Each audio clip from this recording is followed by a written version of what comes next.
Et c'est l'heure de votre feuilleton avec, pour commencer, une Christine Boutin en colère. Elle avait menacé il y a quelques jours Nicolas Sarkozy de lâcher une bombe atomique si l'UMP continuait de l'empêcher à récolter ses 500 signatures. La candidate en a remis une couche, très clairement, ce matin. Vous allez entendre parler de la campagne de Christine Boutin. Je ferai quelque chose vous qui en sera dites très trop important. Ou pas assez, non, mais c'est pas une menace, c'est une vérité. Attendez, une bombe atomique, si c'est pas une menace. Mais quand on me cherche, on me trouve. Autre colère, celle de Ramayad, qui dément avoir été radiée des listes électorales à Colombes. Vous vous souvenez, c'était la semaine dernière. La candidate aux législatives dans la ville dénonce une cabale à son encontre. Pendant que je décline mon projet, dit-elle, un carteron de comploteur écrit au fisc « Fouille dans mes poubelles » ou encore m'accuse de ne pas payer d'impôts locaux, etc., etc. L'opération riposte est bien lancée au PS. Le parti a décidé de se secouer face aux attaques de l'UMP. Démonstration, par l'exemple, avec Pierre Moscovici.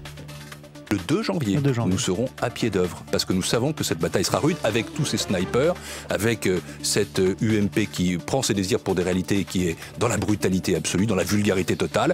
Eh bien, nous serons prêts complètement et nous sommes prêts complètement. Et dans le camp d'en face aussi, le meilleur moyen de défense, c'est l'attaque. Regardez ce qui arrive quand un journaliste ose critiquer les points faibles de la stratégie de Nicolas Sarkozy. J'ai écouté Laurent Bazin qui nous a fait preuve d'un peu de marxisme qui est l'histoire est mécanique et 1% de chômage en plus et 2% d'électeurs en moins. Moi, je pense qu'il faut se libérer de toute forme de marxisme, même journalistique. Et puis pendant que Dominique Strauss-Kahn remet son costume d'expert à Pékin, vous l'avez vu, Anne Sinclair est élue femme de l'année 2011 dans un sondage CSA pour Terra Femina.